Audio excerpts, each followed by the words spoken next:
नमस्कार दोस्तों, मैं अजीत आप सभी का स्वागत करता हूं आज की एक नई वीडियो में। इस वीडियो में हम आपको बताने वाले हैं कि संपदा 2.0 जो कि मध्य प्रदेश शासन की एक ऑफिशियल पोर्टल है जो कि पंजीयन डिपार्टमेंट के अधीनस्थ आता है। इस पोर्टल से जब भी आप कोई भी रजिस्टर्ड डॉक्यूमेंट क्रिएट करवाते हैं, चाहे वो सेल लेटर हो, गिफ्ट लेटर हो, एक्सचेंज लेटर हो या मेनी मोर जो डॉक्यूमेंट्स होते हैं, उन सभी डॉक्यूमेंट्स की एक पर्टिकुलर स्टैम्प ड्यूटी जनरेट होती है। उन स्टैम्प ड्यूटी का वैल्यूएशन आप कैसे कर सकते हैं, तो आज की इस वीडियो में हम उसी की जानकारी देने वाले हैं। सो वीडियो को पूरा देखिएगा। चैनल पे नया है तो चैनल को सब्सक्राइब कर लीजिए। चलिए वीडियो को शुरू करते हैं। पहला दोस्तों, सबसे पहले अगर हम बात करें कि स्टैम्प ड्यूटी कैलकुलेट आप कैसे कर सकते हैं, तो सबसे पहले जो ऑफिशियल पोर्टल है www.sampada.mpigr.gov.in, इस पोर्टल के माध्यम से भी आप कर सकते हैं। इनका सबसे ऊपर में ही आप देखेंगे कि संपदा 2.0 के पोर्टल का ऑफिशियल ऐप है। अगर आपके पास एंड्रॉयड फ़ोन है तो एंड्रॉयड के लिए अलग है, iOS के लिए अलग है। तो आप उन ऐप का भी यूज़ करके वैल्यूएशन कर सकते हैं।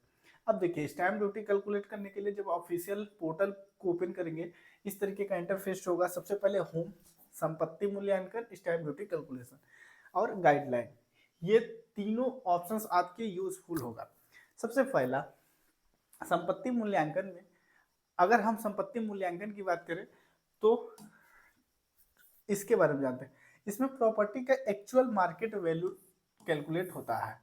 संपत्ति मूल्यांकन वाले ऑप्शंस पे अगर आप जाएंगे तो मार्केट वैल्यू कैलकुलेट होगा।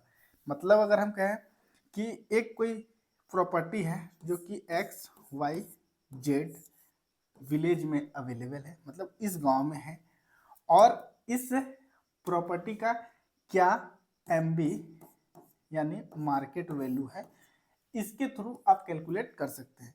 XYZ गांव का जो भी मार्केट वैल्यू है वो आप कैलकुलेट कर सकते हैं।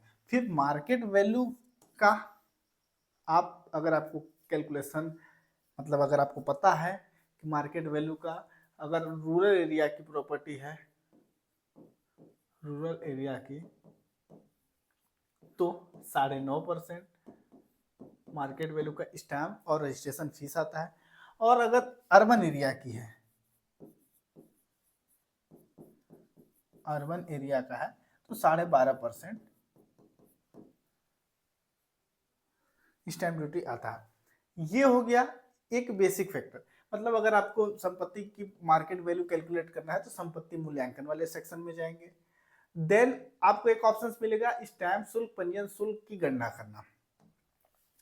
ये वाला जो ऑप्शन है दोस्तों, स्टैम्प शुल्क पंजीयन शुल्क का गणना वाला, इस वाले सेक्शन से आप प्रॉपर्टी की जो एक्चुअल स्टैम्प ड्यूटी है वो कैलकुलेट कर सकते हैं। हम इस पे क्लिक करते हैं, स्टैम्प शुल्क पंजीयन गणना वाले ऑप्शन पे क्लिक करेंगे, प्लीज वेट, इस तरीके का ऑप्शन आएगा। समान रूप से प्रयुक्त दस्तावेज द्वारा खोजे, मेजर यूज होने वाले दस्तावेजों की लिस्ट सबसे ऊपर में ही सेक्शन में दी गई है।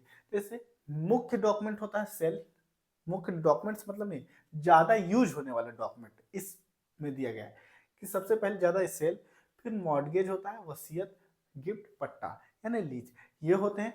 फिर विलेज की श्रेणी में मिसक्लेनियस यानी बहुत सारे दस्तावेजों की लिस्ट है, तो उससे, तो जैसे हम सेल वाले सेक्शन में गए, विक्रय अवलिक खरीद वाले सेक्शन में जाएंगे, इस पर क्लिक करेंगे तो ये 2 और 3 ऑप्शंस में से ये 2 ऑप्शंस ऑटोमेटिक फिलअप हो जाएंगे। एक ऑप्शन है लिखित का चयन, मतलब अब जैसे सेल लेटर के अंतर्गत भी, जैसे सेल लेटर जो है अचल संपत्ति के अंतर्गत आता है। कोई भी डॉक्यूमेंट, मतलब कोई भी लैंड प्रॉपर्टी आप सेल कर रहे हैं तो इमूवेबल प्रॉपर्टी के अंतर्गत आएगी। वो हस्तांतरण, मतलब कि क्या है, प्रॉपर्टी एक स्थान से दूसरे स्थान तो मूव नहीं करती है, उसका सिर्फ ऑनरशिप चेंज होता है, तो उसके उसके अंतर्गत ये हस्तांतरण वाला ऑप्शन था। फिर लिखित का चयन, लिखित के चयन वाले सेक्शन पे आप जैसे ही क्लिक करेंगे, यहाँ पे बहुत सारे ऑप्शंस मिलेंगे।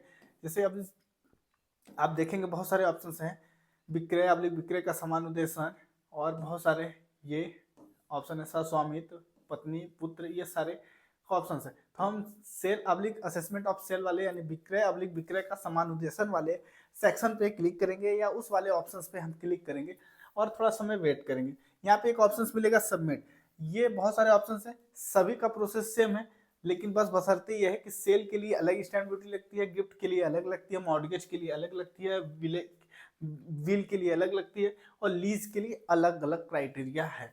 हमने इतना क्लिक किया, चूंकि ये सेल लेटर है, सेल लेटर में आप देख सकते हैं प्रतिफल राशि, कंसीडरेशन अमाउंट, और यहाँ पे शुल्क विवरण देके, शुल्क विवरण वाले ऑप्शन पे अगर आप क्लिक करेंगे ना तो यहाँ पे दिखाएगा कि कितना चार्ज लगता है। जैसे 5% गवर्नमेंट स्टैम्प ड्यूटी होता है, 3% नगर निगम की प्रॉपर्टी है तो म्युनिसिपल प्रॉपर्टी होती है। ये सभी चीज मार्केट वैल्यू का होता है। जैसे विलेख श्रेणी अचल संपत्ति यानी इमूवेबल प्रॉपर्टी, क्या होता है कन्वेंस यानी हस्तांतरण विलेख, ये होता है सेल लेटर।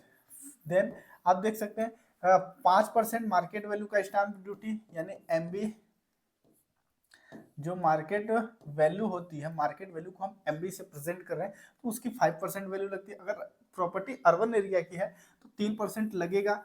फिर 1% जनपद शुल्क होता है, 5, 3, 8, 1, 9, इतना मिलाकर 9% आपका ये हो गया। और 3% ये होता है रजिस्ट्रेशन शुल्क, तो इसको हम ऐड ऑन करेंगे। और 0.10% यानी स्टैम्प ड्यूटी का, तो ये होता है लगभग 0.5%। सभी को मिलाएंगे तो 12.5% मार्केट वैल्यू का स्टैम्प ड्यूटी लगता है अर्बन एरिया के। यही अगर आपकी प्रॉपर्टी रूरल एरिया में है तो ये वाला ऑप्शन नहीं लगेगा, और तो आप इसमें से 3% माइनस कर दीजिए तो 9.5% आपका रूरल एरिया की प्रॉपर्टी का जो स्टैम्प ड्यूटी लगता है। तो ये एक चीज आपको दिखाया गया है, आप इसको समझ सकते हैं। फिर ये कट करिए, आप ये वाले सेक्शन में आपको जाने की जरूरत नहीं है, तो हमने इसलिए दिखाया कितना परसेंट इस तरीके से लगता है। अब देखिए प्रतिफल राशि, कंसिडरेशन अमाउंट। कंसिडरेशन अमाउंट का मतलब है जैसे एक्स नाम की कोई प्रॉपर्टी है, वाई नाम के व्यक्ति के द्वारा खरीदी जा रही है, तो अब चूंकि गवर्नमेंट क्या है कि हर प्रॉपर्टी का एक एक्चुअल में अपने अकॉर्डिंग एक मार्केट वैल्यू डिसाइड करती है। जैसे मैं कहने का मतलब है कि एक्स वाई नाम की एक प्रॉपर्टी है जो कि एक एरिया में डिसाइड, अर्बन एरिया,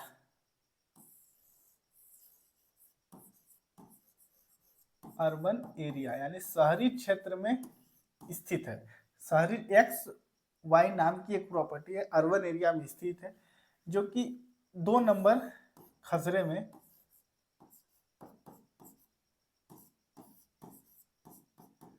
है। अब चूंकि देखिए क्या है कि गवर्नमेंट और स्टेट गवर्नमेंट्स के द्वारा हर साल अपनी प्रॉपर्टी का हर फाइनेंशियल ईयर में मार्केट वैल्यू इंक्रीज कर दिया जाता है। उसी पे क्या है कि जब मार्केट वैल्यू इंक्रीज होती है तो जो उनका टैक्स कलेक्शन करने का रेशो है वो बढ़ जाता है। कैसे? क्योंकि अगर 12.5% शहरी क्षेत्र की प्रॉपर्टी का स्टैम्प ड्यूटी लग रहा है और एक खसरा है जो कि वर्तमान में 1,000 उसकी मार्केट वैल्यू है, अगले साल वो 2,000 हो जाएगी। तो अब चूंकि पहले ये चीज स्थिर है लेकिन ये इंक्रीज हो रहा है, तो एक बार इस पे लगा, अगले साल मतलब अगर हम बात करें जैसे अभी 24-25 चल रहा है तो 24-25 में इस वाले वैल्यू पे अभी लग रहा है, अगले साल ये 25 और 26 में इस वाले पे स्टैम्प ड्यूटी लगेगा। तो गवर्नमेंट को सीधे डबल का फायदा। तो हर साल प्रॉपर्टीज की जो वैल्यू को इंक्रीज किया जाता है तो उस पे ये वैल्यू होती है। तो कंसिडरेशन अमाउंट का मतलब जो लेन देन अमाउंट होता है, एक्स और वाई दो व्यक्ति हैं और एक्स अपनी प्रॉपर्टी को वाई को बेच रहा है, तो एक्स के द्वारा जो भी या जिस भी वैल्यू पे प्रॉपर्टी सेल की जा रही है वो होता है कंसिडरेशन अमाउंट। अब चूंकि क्या होता है कई बार प्रॉपर्टी की मार्केट वैल्यू कम होती है और लोगों का परचेस करने का जो अमाउंट होता है वो अधिक होता है, तो स्टैम्प ड्यूटी जो होगा आपके परचेस वैल्यू पे लगेगा। यहाँ पे हमने एक वैल्यू मान ली, जैसे हमारा मान लेते 1,000 रुपये, हम गवर्नमेंट के गाइडलाइन की रेट के हिसाब से चले। 1,000 इसलिए फिलअप किए कि जो लेन देन होगा वो 1,000 से ऊपर ही होगा और जो मार्केट वैल्यू भी होगी वो 1,000 से ऊपर ही होगा। तो इस केस में हमने 1,000 फिलअप किया। क्या महिलाएं खरीदार हैं? अगर महिलाएं खरीदार हैं ना तो उस केस में क्या होगा कि जो रजिस्ट्रेशन फीस 3% लग रहा है मार्केट वैल्यू का, वो 1% हो जाएगा मार्केट वैल्यू का। तो हम खरीदार महिलाएं नहीं है, इस पर क्लिक करेंगे। क्या ये राज्य शासन के अधीनस्थ होगा तो उसके लिए अलग है। क्या आपके पास संपत्ति मूल्यांकन आईडी है? तो नहीं, तो हम नहीं वाले सेक्शन पर क्लिक करेंगे। नहीं पे क्लिक करेंगे, इंस्टेंट आपके सामने एक पूरा ऑप्शंस खुलेगा जो कि 5 प्रकार के ऑप्शंस से ओपन होगा। 5 प्रकार के ऑप्शंस का मतलब एक लैंड पार्सल आईडी या कृषि संपत्ति आईडी। ये ऑप्शंस कहाँ, ये जो आपको कृषि संपत्ति आईडी कहाँ से मिलेगी, तो ये खसरे के कॉलम नंबर 1 में स्थित भूमि के भाग की यूनिक आईडी होती है, उसको आप फिलअप कर सकते हैं। अदरवाइज म्युनिसिपल संपत्ति आईडी, तो अगर आपके पास बिल्डिंग है तो उस केस में आपको म्युनिसिपल प्रॉपर्टी आईडी के थ्रू जाना होगा। पंचायत स्वामित्व आईडी, तो पंचायत की प्रॉपर्टी है और आप वहाँ की प्रॉपर्टी बिल्डिंग ले रहे हैं तो पंचायत स्वामित्व आईडी। ये दोनों आईडी आपको ये नगर पालिका के पोर्टल से बनेगा, ये वाला जो पंचायत आईडी है पंचायत के दर्पण के पोर्टल से बनेगा। क्षेत्र के अनुसार मतलब एक पर्टिकुलर गांव को नाम सर्च करके संपदा जियो टैगिंग, मतलब आप संपदा 2.0 के ऐप से फोटो अगर कैप्चर करके चल रहे हैं तो उस केस में इस वाले ऑप्शन से जाएं। अब हम क्या करेंगे, हमारे पास एक लैंड पार्सल आईडी है, हम उस वाले नंबर को फिलअप करेंगे। तो हमने एक नंबर नोट किया हुआ है,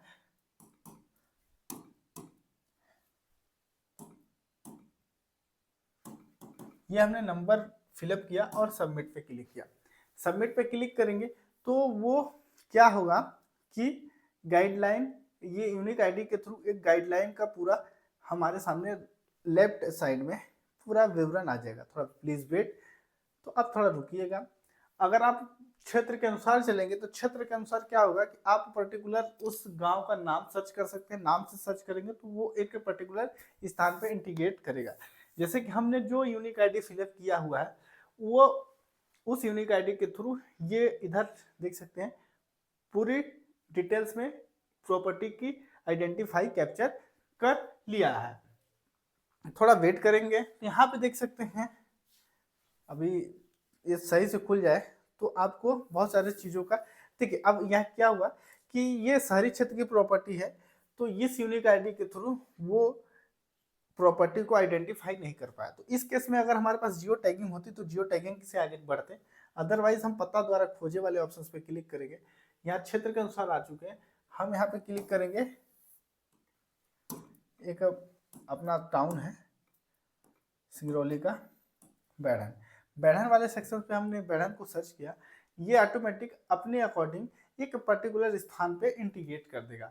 इंटीग्रेट करने से क्या होगा कि वो कहीं पे रैंडमली आपको इंटीग्रेट करेगा, उसमें आपको ढूंढना पड़ेगा। तो आपको शहरी क्षेत्र की अगर प्रॉपर्टी है तो आप अपना प्रेफरेंस जियो टैगिंग को दें, उससे आप करेंगे तो एक्चुअल प्रॉपर्टी का लोकेशन आइडेंटिफाई हो जाता है। अब थोड़ा सा आप देखिएगा कि जो प्रॉपर्टीज हैं वो आपके स्क्रीन पे शो होंगे और आपको अपने हिसाब से उस मैप में कहीं पे भी क्लिक करना होगा।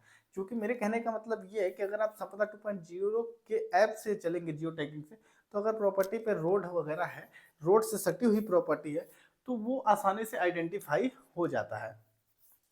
अब चूंकि जब ऐसे करने के बाद अब आप थोड़ा वेट कर लीजिएगा।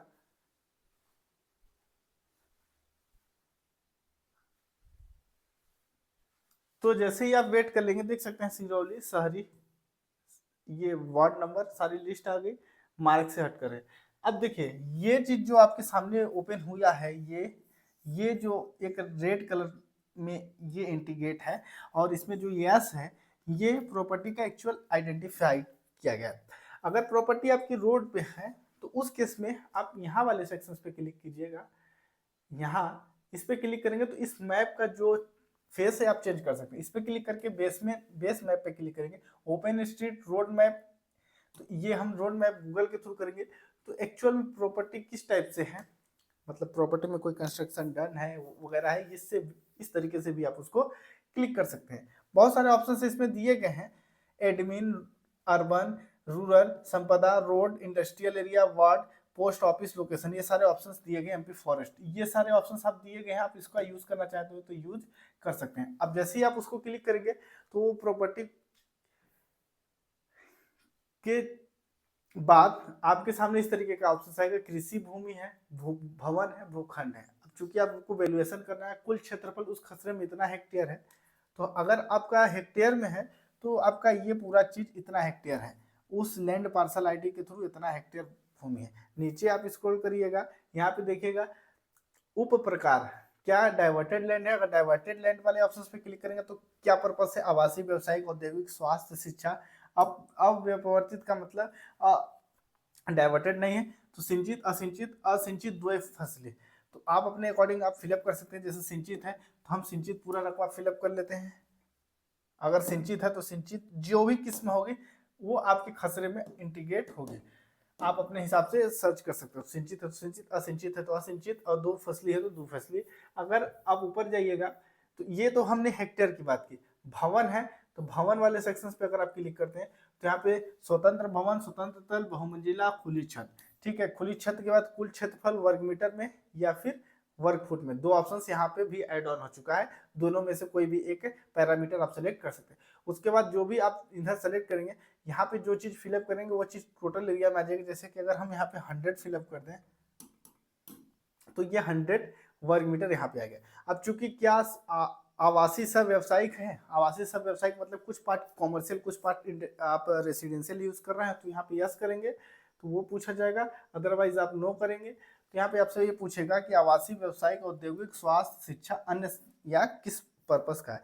फिर यहाँ पे रोड से रिलेटेड कोई डिटेल्स है तो हम आवासीय को क्लिक करते हैं और आवासीय पे क्लिक करेंगे। आवासीय में हम यहाँ पे क्या करेंगे कि 100 वर्ग मीटर हम यहाँ पे फिलअप कर लेते हैं। ठीक, अब ये तल है, तल में हम क्या करेंगे कि जो भी तल होगा, तल घर, तल मंजिल, पहली मंजिल, दूसरी मंजिल, तीसरी मंजिल, ये ऑप्शन है। तो आप इसमें कोई भी एक ऑप्शन सेलेक्ट कर सकते हैं और निर्माण वर्ष वाला ऑप्शन से वो आप यहाँ से सेलेक्ट कर सकते हैं। ये भवन के लिए हो गया। भूखंड के लिए आएगा, भूखंड का मतलब एक पर्टिकुलर निर्धारित क्षेत्र से कम एरिया आप अगर खरीद रहे हैं तो भूखंड के अंतर्गत आएगा। तो भूखंड को भी आप जितना ले रहे हैं, चूंकि ये पोर्टल जो है 40 वर्ग मीटर के हिसाब से चलता है। अगर 1 डिसमिल ले रहे हैं तो 40 वर्ग मीटर, 2 डिसमिल ले रहे हैं तो 80 वर्ग मीटर, 1 इंटू 40 वर्ग मीटर। तो हमने 100 मतलब 2.5 डिसमिल का कलेक्ट किया वर्ग मीटर में, फिर टोटल आ गया। आवासीय रेसिडेंशियल पर्पस के लिए ये चीज हम यहाँ पे फिलअप कर लेते हैं। इतना इतना हमने फिलअप किया रेसिडेंशियल। नीचे आएंगे, ये सारे ऑप्शंस हम छोड़ेंगे। अगर रोड पे है, स्टेट, ये सारे ऑप्शंस का अलग अलग चार्जेस होता है। बाजार मूल्य दिखाए वाले ऑप्शंस पे क्लिक करेंगे और थोड़ा भी समय हम वेट करेंगे तो यहाँ पे आ जाएगा प्रॉपर्टी का मार्केट वैल्यू। 8,25,000 रुपये सरकारी रेट है, गवर्नमेंट रेट, और आवासीय प्लाट दर प्रति वर्ग मीटर 8,250 रुपये है। हम क्या करेंगे, यहाँ पे बंद करे वाले ऑप्शन पे क्लिक करेंगे। अगर आप ये किए 8,250 रुपये 2.5 डिसमिल की मार्केट वैल्यू है तो इसका 12.5% आपका स्टैंप ड्यूटी के रूप में आएगा। क्या आपके पास चल संपत्ति नहीं है, क्या आप छूट लेना चाहते हैं, तो इसमें बेसिक छूट मतलब गवर्नमेंट के फेवर में होता तो मिलता है, या तो आप जो भोपाल गैस, त्रासदी वगैरह इन सभी के अंतर्गत आते हैं तो उनको छूट मिलता है थोड़ा स्टैंप ड्यूटी में। आप करेंगे क्या, शुल्क गणना करे वाले ऑप्शन पे क्लिक, तो आपके सामने ये आ जाएगा संपत्ति मूल्यांकन आईडी, गाइडलाइन के रेट, प्रतिफल राशि, कंसिडरेशन अमाउंट, ये सारी वैल्यू आपके सामने आ चुकी है। अब हम थोड़ा सा इस पे बात कर लेते हैं। देखिए, ये मूल्यांकन आईडी पोर्टल का द्वारा कैलकुलेटेड है। ये मार्केट वैल्यू इतनी रुपी है, 8,25,000 रुपये। प्रतिफल राशि यानी कंसिडरेशन अमाउंट, लेन देन वाला वैल्यू हमने 1,000 फिलअप किया था। स्टैंप ड्यूटी 41,250 है। अर्बन एरिया के जो शुल्क है 24,750 है। जनपद शुल्क, उपकर, पंजीकरण शुल्क, सारा जो कैलकुलेशन मिला करके यहाँ पे नीचे आएगा स्टैंप ड्यूटी 78,350 रुपये, 75 रुपये सॉरी, और ये आपका रजिस्ट्रेशन शुल्क, ये दोनों ऐड ऑन होगा, इसी के बेस पे आपका स्टैंप ड्यूटी लेगा। तो ये था पूरा प्रोसेस दोस्तों। आई होप थोड़ी वीडियो लंबी जरूर हुई होगी लेकिन आपको थोड़ी जानकारी समझ में आई होगी। तो वीडियो अच्छी लगी तो लाइक करिए, चैनल पे नए तो चैनल को सब्सक्राइब कर लीजिए। मिलते हैं अगली नई वीडियो में, तब तक के लिए धन्यवाद।